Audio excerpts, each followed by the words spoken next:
بسم اللہ الرحمن الرحیم۔ یہ دعا جو ہے جو میں آپ کے سامنے آگے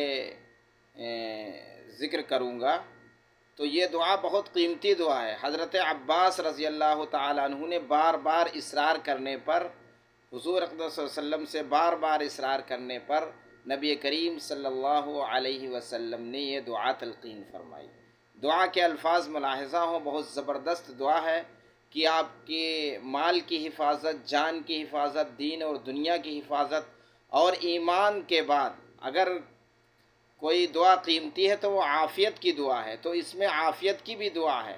وہ دعا ملاحظہ فرمائے، اگر یہ دعا قبول ہو گئی تو آپ کی دنیا بھی چمک جائے گی اور آخرت بھی چمک جائے گی۔ یہ الفاظ ملاحظہ فرمائے: اللہم انی اسألک العفو والعافیہ فی دینی و دنیای و اہلی و مالی، اللہم استر عورتی و آمن روعتی، اللہم احفظنی من بین یدی و من خلفی وعن يميني وعن شمالي ومن فوقي، وأعوذ بعظمتك أن أغتال من تحتي۔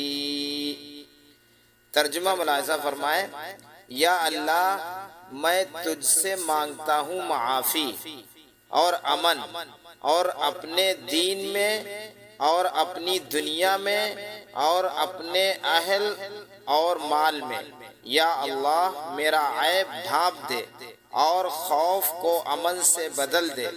یا اللہ، میری حفاظت کر، میرے آگے سے اور پیچھے سے اور میرے داہنے سے اور میرے بائیں سے اور میرے اوپر سے، اور میں تیری عظمت کے واسطے سے پناہ چاہتا ہوں کہ ناگہاں اپنے نیچے سے پکڑ لیا جاؤں۔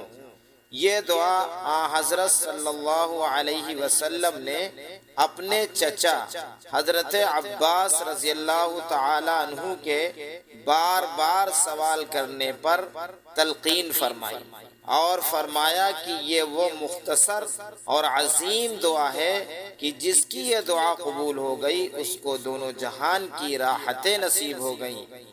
مفہوم اس دعا کا یہ ہے کہ اے اللہ، میں سوال کرتا ہوں معافی کا اور دین اور دنیا میں عافیت کا۔